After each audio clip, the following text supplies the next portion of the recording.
Hello, my name is Sylvia Kuria, and this is my farm in Maimahiu, which is right at the beginning of the Rift Valley, about 50 kilometers out of Nairobi. And I acquired this farm about 7 years ago, and it was really dry.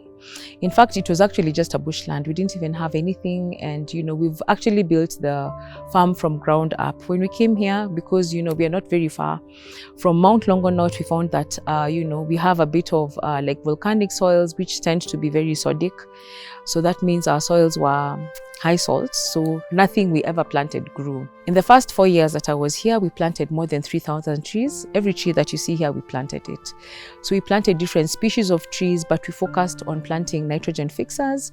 We also focused on planting fruit trees to make sure that we have enough food security. And we also planted trees, that are beautiful, aesthetic trees, and trees that also have a lot of flowers like acacia, because we have our beehives here. And we just wanted to make sure that we're able to, just create a microclimate that is going to work for us. And, as any other farmer would do, want to farm for commercial purposes. We started by farming high value crops, but sometimes we found that, we went through a lot of losses, especially when you plant crops like onions, tomatoes. They're high value crops, but then they're very difficult to propagate in soils that are high salt and sodic. So we had to go back and actually grow our own indigenous crops. We planted sorghum, we planted lots of sweet potatoes, cassava. They do exceptionally well. We have a block where the soil was completely degraded. We tried to plant onions 3 seasons, nothing. Cabbage, nothing.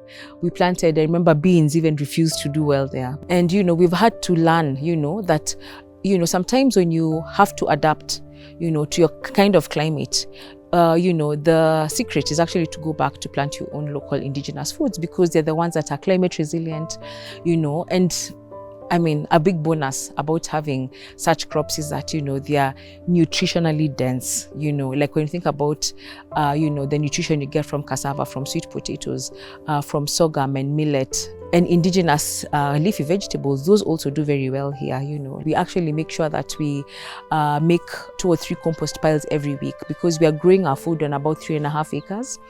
And, you'd be like, that land is too big. How do you regenerate your soils? So we work on compost, so we do a lot of composting. And then we also make sure we have a lot of biomass. We are growing shrubs, like tithonia is a very good shrub, because, it's high in phosphorus and it's high in nitrogen. So it works extremely well. And tithonia is also a very good pesticide. And on top of that, it also helps, it's a fodder for the animals, especially goats really love it. So one thing I always tell farmers, start with agroforestry. Always plant trees, plant shrubs. Make sure that as much as you can, make sure you have enough biomass so that we're able to actually reduce inputs into the farm. Something else we do, of course, is water harvesting. So we have a dam over here on the farm whereby, we're able to collect rainwater, and the dam has fish. So another cyclical way, the fish fertilize the water. That's the water I'm using to water my crops. So you find that, we are always fertilizing the soil in a sustainable manner, that doesn't harm the climate or the environment in any way.